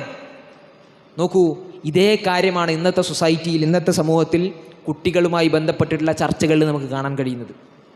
ഈ ഒരു ബോധ്യമില്ലായ്മ, പടച്ചവനെക്കുറിച്ചുള്ള ബോധ്യമില്ലായ്മ. ഞാൻ നന്മ ചെയ്തു കഴിഞ്ഞാൽ അത് പടച്ചവൻ കാണും, ഇതേപോലെ തന്നെ ഞാൻ തിന്മ ചെയ്തു കഴിഞ്ഞാൽ അതും പടച്ചവൻ കാണും. ഈ ബോധ്യമില്ലായ്മയാണ് ഇന്നത്തെ സമൂഹത്തിൻ്റെ പ്രശ്നം. അതാണ് ആ പ്രശ്നത്തിൻ്റെ കാതൽ. അപ്പോൾ മതനിരാസം എന്നുള്ളതാണ്, മതത്തിൽ നിന്ന് പുറകോട്ട് പോകുന്നു എന്നുള്ളതാണ് യഥാർത്ഥത്തിൽ സമൂഹത്തിൻ്റെ പ്രശ്നം. ഇത് പറയുമ്പോൾ നമ്മൾ ഇൻഫീരിയർ ആവാണ്, അല്ലേ? ഇത് പറയാൻ നമ്മൾക്ക് തോന്നുന്നില്ല. ഇത് പറയുകയാണെങ്കിൽ തന്നെ മറ്റുള്ള ആളുകൾക്ക് അതായിട്ട് ദഹിക്കുന്നില്ല. മതം പുതിയ കാലത്ത് ആവശ്യമില്ലല്ലോ, അല്ലേ? ശാസ്ത്രവും മതവും തമ്മിൽ എന്താണ്? നിങ്ങൾ ആലോചിച്ച് നോക്കൂ, ശാസ്ത്രവും മതവും തമ്മിൽ എന്താ ബന്ധമുള്ളത്? ശാസ്ത്രം എന്ന് പറഞ്ഞത് വേറൊരു മേഖലയാണ്, മതം എന്ന് പറഞ്ഞാൽ വേറൊരു മേഖലയാണ്. ഒരു ചോറിൻ്റെ ഉരുള എടുത്തിട്ട് അതിലെത്ര കാർബോഹൈഡ്രേറ്റ് ഉണ്ട്, എത്ര പ്രോട്ടീൻ ഉണ്ട് എന്ന് പറയാൻ ശാസ്ത്രത്തിന് സാധിക്കും. പക്ഷേ ആ ഉരുള അത് പാവപ്പെട്ടവന് കൊടുത്തു കഴിഞ്ഞാൽ നന്മയാണ് എന്ന് പറയാൻ ശാസ്ത്രത്തിന് സാധ്യമല്ല. ഇതിലും സിമ്പിളായിട്ട് മതവും ശാസ്ത്രവും തമ്മിലുള്ള വ്യത്യാസം പറയാൻ പറ്റില്ല. അപ്പോൾ നമ്മളെന്തിന് നന്മ ചെയ്യണം? നമ്മളെന്തിന് ജീവിക്കണം? നമ്മുടെ പർപ്പസ് എന്താണ്? നമ്മളെന്തിനാണ് ജീവിക്കുന്നത്? ഇത് പറയാൻ ശാസ്ത്രത്തിന് സാധ്യമല്ല, അത് മതത്തിന് മാത്രമാണ് സാധിക്കുന്നത്. നമ്മൾ എവിടെ നിന്ന് വരുന്നു? ഒരു ഉദാഹരണം പറയുകയാണെങ്കിൽ, ഇപ്പോൾ ഇത് കേട്ടുകൊണ്ടിരിക്കുന്ന ഇസ്ലാമേതരമായിട്ടുള്ള ആശയങ്ങളുള്ള ആളുകളോട് ഞാൻ ചോദിക്കുകയാണ്, നിങ്ങൾ ഇന്ന് രാത്രി നിങ്ങളുടെ ബെഡിൽ, അല്ലേ, നിങ്ങൾ കിടക്കണം. നിങ്ങൾ ഇന്ന് രാത്രി നിങ്ങളുടെ ബെഡിൽ കിടന്ന് കൂർക്കം വലിച്ച് ഉറങ്ങുകയാണ്. പെട്ടെന്ന് നിങ്ങൾ ഞെട്ടി എണീച്ചപ്പോൾ നിങ്ങളൊരു എയറോപ്ലെയിനിലാണുള്ളത്, നിങ്ങളൊരു വിമാനത്തിലാണുള്ളത്.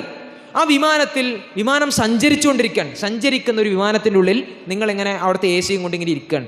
അപ്പം നിങ്ങൾ ചിന്തിക്കുന്നത് എന്താണ്? ഞാൻ ഇന്നലെ രാത്രി കിടക്കയിലാണല്ലോ കിടന്നത്, ഇപ്പോൾ ഈ വിമാനത്തിലും. ഇതെങ്ങനെയാണ് സംഭവിച്ചത്, അല്ലേ? അവിടെ ഇപ്പം നിങ്ങൾ ചുറ്റും ഇങ്ങനെ നോക്കണം. ചുറ്റും നോക്കുമ്പോൾ അവിടെ ഒരുപാട് കാര്യങ്ങളൊക്കെ ഉണ്ട്. നിങ്ങൾക്ക് വേണമെങ്കിൽ കളിക്കാനുള്ള ഗെയിംസും അല്ലെങ്കിൽ കുറേ ആൾക്കാരോട് സംസാരിക്കുകയൊക്കെ ചെയ്യാം, എന്തും ചെയ്യാം. അങ്ങനെ കുറേ ഫെസിലിറ്റീസൊക്കെ ഉണ്ട്. വിമാനത്തിലുള്ള എല്ലാ ഫെസിലിറ്റീസും ഉണ്ട്. നിങ്ങൾ ആ ഫെസിലിറ്റി ഉപയോഗിക്കുകയാണോ ചെയ്യുക, അല്ലെങ്കിൽ അവിടെ കളിക്കാനും ഇരിക്കാനും സംസാരിക്കാനും നിൽക്കുകയാണോ ചെയ്യുക? അതല്ല, ഞാൻ എങ്ങനെയാണ് വിമാനത്തിലേക്ക് എത്തിയത് എന്ന് ചിന്തിക്കുകയാണോ ചെയ്യുക, അല്ലേ? അവിടെ നമുക്കൊരു ചിന്ത ഉണ്ടാവില്ലേ? ഞാൻ ഇന്നലെ കിടന്നത് ബെഡിലാണ്, ഇപ്പോൾ എന്നെ കാണുന്നത് വിമാനത്തിലാണ്. വിമാനം പറന്നുകൊണ്ടിരിക്കുകയാണ്. ഈ വിമാനം എങ്ങോട്ടാണ് പോകുന്നത്? ഞാൻ എങ്ങനെയാണ് ഇവിടെ എത്തിയത്? ആലോചിച്ച് നോക്കൂ, ഇത് തന്നെയല്ലേ നമ്മുടെ ജീവിതത്തിൻ്റെ അവസ്ഥ? നമ്മളെങ്ങനെയാണ് ഇവിടെ എത്തിയത് അല്ലേ? നമ്മളെന്ന് പറയുന്ന, നിങ്ങൾക്കൊരു 30 വയസ്സാണെങ്കിൽ 30 വയസ്സിന് മുമ്പ്, 31 വർഷങ്ങൾക്ക് മുമ്പ് നിങ്ങൾ എവിടെയായിരുന്നു? നിങ്ങൾ എങ്ങനെയാണ് ഇവിടെ എത്തിയിട്ടുള്ളത്? നിങ്ങൾ എങ്ങോട്ടാണ് സഞ്ചരിക്കുന്നത്? ഇതിനുത്തരം നൽകാൻ ഇസ്ലാമിനല്ലാതെ സാധ്യമല്ല എന്നുള്ളതാണ് നമുക്ക് കാണാൻ സാധിക്കുന്നത്. ഇസ്ലാമിനല്ലാതെ ഈ ഉത്തരങ്ങൾ നൽകാൻ സാധ്യമല്ല. മനുഷ്യൻ്റെ വളരെ അടിസ്ഥാനപരമായിട്ടുള്ള ചോദ്യങ്ങളാണിത്. ആൽബർട്ട് കാമ്യൂ എന്ന് പറയുന്ന വലിയൊരു ഫിലോസഫർ, യൂറോപ്പിലുള്ള ആൽബർട്ട് കാമ്യൂ എന്ന് പറയുന്ന വലിയൊരു ഫിലോസഫർ, അദ്ദേഹം പറഞ്ഞൊരു കാര്യം, അദ്ദേഹം ഇതുമായി ബന്ധപ്പെട്ട് വലിയ ഗവേഷണങ്ങൾ നടത്താണ്. ഗവേഷണങ്ങൾ നടത്തി അവസാനം മനുഷ്യൻ്റെ ജീവിതത്തിൻ്റെ പർപ്പസ് എന്താണ്, ജീവിതത്തിൻ്റെ ലക്ഷ്യം എന്താണെന്നാണ് അദ്ദേഹത്തിൻ്റെ ഗവേഷണത്തിൻ്റെ പ്രബന്ധത്തിൻ്റെ ഒരു കാതലതാണ്. അവസാനം അദ്ദേഹം കണ്ടെത്തിയ ഉത്തരം എന്താണെന്നറിയോ? അവസാനം അദ്ദേഹം കണ്ടെത്തിയ ഉത്തരം, മനുഷ്യൻ്റെ ജീവിതം എന്നുള്ളത്, അവൻ ഒരു പർപ്പസിനെ കുറിച്ച്, ലക്ഷ്യത്തെക്കുറിച്ച് പഠിക്കാൻ പോകുന്നുണ്ടെങ്കിൽ അതിൻ്റെ അവസ്ഥ എന്താണെന്ന് വെച്ച് കഴിഞ്ഞാൽ, അത് നമ്മളൊരു മലയുടെ മുകളിലേക്ക് ഒരു കല്ല് ഉരുട്ടിക്കയറ്റുന്നത് പോലെയാണ്. ആ കല്ലിങ്ങനെ നമ്മൾ ഉരുട്ടിക്കയറ്റി വൈകുന്നേരം ആകുമ്പോൾ നമ്മൾ സാധാരണ നാറാണത്ത് ഭ്രാന്തനെ കുറിച്ച് പറയും. ഇതേപോലെയാണ് അദ്ദേഹം പറഞ്ഞത്. കല്ലിങ്ങനെ ഉരുട്ടിക്കയറ്റി മുകളിൽ വെക്കുന്നു, എന്നിട്ട് താഴേക്ക് വീഴ്ത്തുന്നത് പോലെയാണ്. അതായത് ലക്ഷ്യത്തെക്കുറിച്ച് നിങ്ങൾ ചിന്തിക്കേണ്ട ആവശ്യമില്ല, അത് നിങ്ങൾക്കുള്ള വ്യഥാവ്യായാമമാണ്. അത് ലക്ഷ്യത്തെക്കുറിച്ച് നിങ്ങൾ ചിന്തിക്കേണ്ടെന്നേ, നിങ്ങൾക്ക് ലക്ഷ്യമില്ലെന്നേ. ഇതാണ് അവർ പറഞ്ഞത്. വലിയ ഫിലോസഫറാണ്. ഇതിൻ്റെ പ്രശ്നം എന്താണെന്ന് വെച്ച് കഴിഞ്ഞാൽ, ലക്ഷ്യം ഇസ്ലാമേതരമായി കണ്ടെത്താൻ പറ്റില്ല എന്നുള്ളതാണ്. ലക്ഷ്യം ഇസ്ലാമേതരമായി കണ്ടെത്താൻ സാധ്യമല്ല. ഇസ്ലാമിക ദർശനത്തിനപ്പുറം ജീവിതത്തിൻ്റെ ലക്ഷ്യം കണ്ടെത്താൻ സാധ്യമല്ല എന്നുള്ളതാണ് ഇവിടെ നമുക്ക് കാണാൻ സാധിക്കുന്നത്. അതുകൊണ്ട് തന്നെ ഇങ്ങനെയുള്ള ആശയങ്ങളിലേക്ക് നമ്മുടെ കുട്ടികൾ പോകുമ്പോൾ ഈ ആശയങ്ങൾ മുന്നോട്ട് വെക്കുന്നത് എന്താണ്? സദാചാരം എന്ന് പറഞ്ഞാൽ അതിൻ്റെ ആവശ്യമില്ല അല്ലേ? സദാചാരം എന്ന് പറഞ്ഞാൽ, സദാചാരം പടിക്ക് പുറത്ത്, ഒരു കോളേജിൻ്റെ മുമ്പിൽ, ഒരു കോളേജ് ക്യാമ്പസിൻ്റെ മുമ്പിലുള്ള ബാനറാണ് സദാചാരം പടിക്ക് പുറത്ത്. സദാചാരം എന്ന് പറഞ്ഞാൽ എന്താ? സദ് ആചാരം, നല്ല ആചാരം, നല്ല കാര്യം എന്ന് പറഞ്ഞാൽ അത് പടിക്ക് പുറത്ത്, നമുക്ക് ചീത്തത് മതി. ഇതാണ് അവസ്ഥ അല്ലേ? നന്മ ആവശ്യമില്ല, അല്ലെങ്കിൽ നന്മ തിന്മ എന്നൊരു സംഗതിയൊന്നുമില്ല, അല്ലെങ്കിൽ ലജ്ജ എന്ന് പറയുന്നൊരു സംഗതി ആവശ്യമില്ല, അഹങ്കാരം എന്ന് പറഞ്ഞൊരു കുഴപ്പമില്ല, നന്ദി ആവശ്യം, ഇതൊക്കെയാണ് നമ്മുടെ കുട്ടികൾ കാണുന്നത്. അവിടെ അവരെ തിരിച്ചു വിളിക്കണമെങ്കിൽ ഇസ്ലാമികമായിട്ടുള്ള ബോധ്യത്തിലൂടെയുള്ള വളർത്തൽ എന്നുള്ളത് വളരെ ഇമ്പോർട്ടൻ്റ് ആണ്. മനുഷ്യനെ സംബന്ധിച്ചിടത്തോളം മറ്റ് ജീവികളിൽ നിന്ന് വ്യത്യസ്തമാണ്. ഇവിടെ നമ്മളിങ്ങനെ കൂടിയിരിക്കാൻ, പട്ടിയും പൂച്ചയൊന്നും ഇതേപോലെയുള്ള സംഗമങ്ങൾ വെക്കുന്നില്ല അല്ലേ? പട്ടികളെല്ലാവരും ഒരുമിച്ച് കൂടി ഒരു പട്ടി സംസാരിക്കുന്നു, കുറേ പട്ടികൾ ഇരിക്കുന്നു, അങ്ങനെ ഒരു സംഗതി ഉണ്ടോ? പൂച്ചകൾ അങ്ങനെ ഒരു സംഗതി ഉണ്ടോ? ഇല്ല. മനുഷ്യനെ വ്യത്യസ്തമാക്കുന്നത്, മനുഷ്യനെ പട്ടികളിൽ നിന്നും പൂച്ചയിൽ നിന്നും വ്യത്യസ്തമാക്കുന്നത് എന്താണ്? അവനുള്ള വിവേകബുദ്ധിയാണ് അല്ലേ? അപ്പോൾ മനുഷ്യനെ സംബന്ധിച്ചിടത്തോളം ഒരു പട്ടിയോട് എങ്ങനെ ജീവിക്കണം എന്ന് പറയാൻ അല്ലേ, ഒരു പട്ടിയോട് എങ്ങനെ ജീവിക്കണം എന്ന് പറയാൻ അങ്ങനെ പറയേണ്ട ആവശ്യമില്ല. പട്ടിയെ സംബന്ധിച്ചിടത്തോളം പട്ടിയെ പ്രസവിച്ചു കഴിഞ്ഞാൽ പട്ടി അതിൻ്റെ അനുസരിച്ച് നടന്നു പോകും. പൂച്ചനെ സംബന്ധിച്ചിടത്തോളം അത് അങ്ങോട്ട് ജീവിച്ച് പോയിക്കോളും. പക്ഷെ മനുഷ്യൻ അങ്ങനെയല്ല. മനുഷ്യനെ സംബന്ധിച്ചിടത്തോളം അവൻ വ്യത്യസ്തനാണ്. അവന് നേച്ചർ മാത്രമല്ല, നർച്ചറും ഉണ്ട്. എന്താ? അതായത് നമ്മൾ എങ്ങനെ ജീവിക്കണം എന്നുള്ളത് നർച്ചർ ചെയ്ത് വരേണ്ടതാണ്. അതുകൊണ്ടാണ് ഇസ്ലാമിലെ നിയമങ്ങളുമായി ബന്ധപ്പെട്ട് നമ്മൾ നോക്കിക്കഴിഞ്ഞാൽ, ഇപ്പോൾ നമസ്കാരം മാത്രം എടുത്തു നോക്കുക. നമസ്കാരം മാത്രം അല്ലേ? നമസ്കാരവുമായിട്ട് ബന്ധപ്പെട്ട് ഇസ്ലാമിലുള്ള എന്താണ്? 7 വയസ്സായി കഴിഞ്ഞാൽ കുട്ടികളെ നമസ്കരിക്കാൻ പ്രേരിപ്പിക്കുക. 10 വയസ്സായി കഴിഞ്ഞാൽ അവരെ ചെറുതായി ശകാരിക്കുക, നിസ്കരിച്ചിട്ടില്ലെങ്കിൽ ശകാരിക്കുക. അങ്ങനെ ആ കുട്ടിയെ മാറ്റിയെടുക്കുക, നർച്ചർ ചെയ്തെടുക്കുക. ഇത് ഇസ്ലാമിൻ്റെ രീതിയാണ്. ഇസ്ലാം മുന്നോട്ട് എന്തുകൊണ്ടത് പറയാൻ പറ്റുന്നത്? ഇത് ഏതെങ്കിലും പഠനങ്ങളിലൂടെ, മനനങ്ങളിലൂടെ കണ്ടുപിടിച്ച, ഗവേഷണങ്ങളിലൂടെ കണ്ടുപിടിച്ച കാര്യമാണോ? അല്ല, അങ്ങനെ കണ്ടുപിടിച്ചൊന്നുമല്ല. പക്ഷേ ഇതൊക്കെ, ഈ ഗവേഷണങ്ങളും പഠനങ്ങളൊക്കെ ഉണ്ടാകുന്നതിന് മുമ്പുണ്ടായിരുന്ന ലോകം ഉണ്ടായിരുന്നു അല്ലേ? അവിടെയുള്ള പ്രവാചകനാണ് ഇത് പറഞ്ഞത്. അപ്പോൾ പ്രവാചകൻ സ്വന്തം ചിന്തയിൽ നിന്ന് ഉണ്ടാക്കിയതല്ല. പ്രവാചകനുള്ള പ്രവാചകന് വന്നിട്ടുള്ള വഹിയിലൂടെയാണ് ഇത് പറയാൻ പറ്റുന്നത്. അവിടെ നമ്മൾ മനസ്സിലാക്കേണ്ടത് ഈ നർച്ചർ പ്രധാനമാണ്. ഇപ്പോൾ ഒരു സൊസൈറ്റി എങ്ങനെയാണ് നർച്ചർ ചെയ്തെടുക്കുന്നത് അല്ലേ? സൊസൈറ്റി എങ്ങനെ മാറ്റിയെടുക്കുന്നത്? ഇപ്പോൾ കള്ളുമായി ബന്ധപ്പെട്ട്, ആൽക്കഹോളുമായി ബന്ധപ്പെട്ട് ഇന്ന് ലഹരിയെക്കുറിച്ച് വലിയ ചർച്ചകൾ നടക്കാൻ. MDMA ഭയങ്കര പ്രശ്നമാണ്. എന്ത് MDMA? നമ്മൾ കോളേജിലേക്ക് പോയി കഴിഞ്ഞാൽ MDMA എന്ന് പറഞ്ഞാൽ നമുക്ക് വേണമെങ്കിൽ കിട്ടുന്ന സാധനമാണ്. MDMA കിട്ടുമെന്ന് വിചാരിച്ചാൽ കിട്ടുന്ന സാധനമാണ്. ഇത് കോളേജിൻ്റെ ഇപ്പോഴത്തെ അവസ്ഥ ഇതാണ്. MDMA ഒന്നുമല്ല, അതിനും വലിയ സാധനങ്ങൾ വന്നു കഴിഞ്ഞു. അപ്പോൾ എന്താ ഇവിടുത്തെ സർക്കാരിൻ്റെ അവസ്ഥ എന്താണ്? ആദ്യം മദ്യവർജനത്തെക്കുറിച്ച് പറഞ്ഞ ആൾക്കാരുണ്ടായിരുന്നു, മദ്യനിരോധനത്തെക്കുറിച്ച് പറഞ്ഞ ആൾക്കാരുണ്ട്, എല്ലാവരും പിൻവാങ്ങി. നാട് നീളെ ഷാപ്പ് കൊണ്ടുവരിക എന്നുള്ളതാണ്, പബ്ബുകൾ കൊണ്ടുവരിക, ക്ലബ്ബുകൾ കൊണ്ടുവരിക എന്നുള്ളതാണ് ഇപ്പോഴത്തെ സർക്കാരിൻ്റെ രീതി എന്തെന്ന് പറഞ്ഞാൽ. സാമ്പത്തികമായിട്ടുള്ളൊരു വശയിനുണ്ടാവാം, പക്ഷേ ഒരു സൊസൈറ്റി എന്നുള്ള നിലക്ക് അല്ലേ, മദ്യം പ്രശ്നമല്ല. മദ്യം നമ്മുടെ സ്വാഭാവികമായിട്ടുള്ള കാര്യമല്ലേ. മദ്യത്തിനപ്പുറം കഞ്ചാവാണ് പ്രശ്നം. അപ്പോൾ MDMA വന്നപ്പോൾ എന്താ സംഭവം? MDMA ആണ് പ്രശ്നം. കഞ്ചാവ് അത്ര വലിയ പ്രശ്നമാക്കണ്ട. കഞ്ചാവ് ഒരു വെജിറ്റബിൾ അല്ലേ? കഞ്ചാവ് എന്ന് പറഞ്ഞാൽ ഒരു വെജിറ്റബിൾ അല്ലേ? അതെത്ര പ്രശ്നമാക്കേണ്ട ആവശ്യമുണ്ടോ അല്ലേ? MDMA ആണ് പ്രശ്നം. അല്ലേ? ആ രീതിയിലേക്ക് സമൂഹം മാറും. അപ്പോൾ വര ഇങ്ങനെ വലുതായി വരച്ചുകൊണ്ടിരിക്കുകയാണ്. അപ്പോൾ ഒരു വര നമ്മൾ വരച്ചു, അതിൻ്റെ ഇപ്പുറത്തൊരു വലിയ വര വരച്ചാൽ എന്താ സംഭവിക്കുക? ആദ്യം വരച്ച വര ചെറുതാവും അല്ലേ? ഒരു വര വരച്ച് അതിൻ്റെ ഇപ്പുറത്ത് കുറച്ചുകൂടി വലിയൊരു വര വരച്ചാൽ ആദ്യം വരച്ച വര ചെറുതാവും. അത് സ്വാഭാവികമാണ്. അപ്പം അതേപോലെയാണ് MDMA ആണ് പ്രശ്നം. കഞ്ചാവ് അത്ര വലിയ പ്രശ്നമാക്കണ്ട. ഇത് കഞ്ചാവും MDMA ഒക്കെ പ്രശ്നമാണ് എന്ന് പറയുന്നിടത്തല്ല, അത് ഉപയോഗിക്കുന്നതിൽ എന്താ കുഴപ്പം എന്ന് ബുദ്ധിജീവി ചമഞ്ഞുകൊണ്ട് ചില ആൾക്കാർ വരികയാണ് അല്ലേ? മൈത്രേയൻ എന്നൊക്കെ പറഞ്ഞ് നമ്മളൊക്കെ ഒരുപക്ഷെ നമ്മുടെ സോഷ്യൽ മീഡിയയിലൊക്കെ കാണുന്ന ചില ആൾക്കാരുണ്ടാവും. അവരെന്താ, എന്ത് സൊസൈറ്റിയാണ് നമ്മൾ ഉണ്ടാക്കിയെടുത്തിട്ടുള്ളത്? ഇങ്ങനെ എല്ലാവരും പിന്നെ കഞ്ചാവ് പാടില്ല, ലഹരി പാടില്ല. എന്തിനാണ് അങ്ങനെയൊക്കെ ചെയ്യുന്നത്? അത് അവനെ ചെയ്തോട്ടേന്ന്. അത് നിയന്ത്രിതമായി ചെയ്യാൻ ക്ലാസ് റൂമിൽ പഠിപ്പിക്കണം എന്നാണ്. അതായത് നമ്മുടെ കുട്ടികളുടെ ക്ലാസ് റൂമിൽ വന്നിട്ട് നിങ്ങൾ കഞ്ചാവ് ഉപയോഗിച്ചോളൂ, നിയന്ത്രിച്ചാൽ മതി, ഇത് പഠിപ്പിക്കണം എന്നാണ് ചില ആൾക്കാർ പറയുന്നത്. അഥവാ ആശയപരമായി ഇതിന് പിന്തുണ പ്രഖ്യാപിക്കുന്ന ഒരു കാലഘട്ടത്തിലേക്ക് നമ്മൾ എത്തി എന്നുള്ളതാണ്. കഞ്ചാവ് നിയമവിധേയമാക്കാൻ പറയുന്ന ആളുകൾ കേരളത്തിൽ, മലയാളത്തിൽ. എന്നിട്ട് ചില കുട്ടികളുമായി ബന്ധപ്പെട്ട് ചില പബ്ലിക് ഒപ്പീനിയൻ വീഡിയോസൊക്കെ നോക്കി കഴിഞ്ഞാൽ കുട്ടികളെ തുറന്ന് പറയണം കഞ്ചാവൊക്കെ പിന്നെ ലീഗലൈസ് ചെയ്യണം, കഞ്ചാവൊക്കെ നിയമവിധേയമാക്കണം. ആ തരത്തിലേക്ക് എത്തിയ ഒരു സൊസൈറ്റിയിൽ നിന്ന് നമ്മൾ 14 നൂറ്റാണ്ട് മുമ്പിലേക്ക് ചിന്തിച്ചു നോക്കിയേ. ഞാൻ മരണപ്പെട്ടു കഴിഞ്ഞാൽ എൻ്റെ ഖബറിൻ്റെ മുകളിൽ മുന്തിരിച്ചാറുകൾ വേണം അല്ലേ? ഞാൻ മരണപ്പെട്ടു കഴിഞ്ഞാലും എനിക്ക് അത് നുകരാൻ അല്ലേ, നമ്മൾ ഈ കള്ള് നുകരാൻ എനിക്ക് സാധിക്കണം എന്ന് പറഞ്ഞ് അതിൽ അഭിരമിച്ചിരുന്നൊരു സൊസൈറ്റി.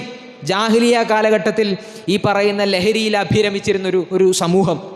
ആ സമൂഹത്തെ ഇസ്ലാം മാറ്റിയെടുത്തത് എങ്ങനെയാണ് എന്ന് മാത്രം നമ്മൾ പരിശോധിച്ച് നോക്കും. ഒരു സമൂഹത്തെ എങ്ങനെ മാറ്റിയെടുക്കാമെന്ന് പഠിക്കാൻ പറ്റും.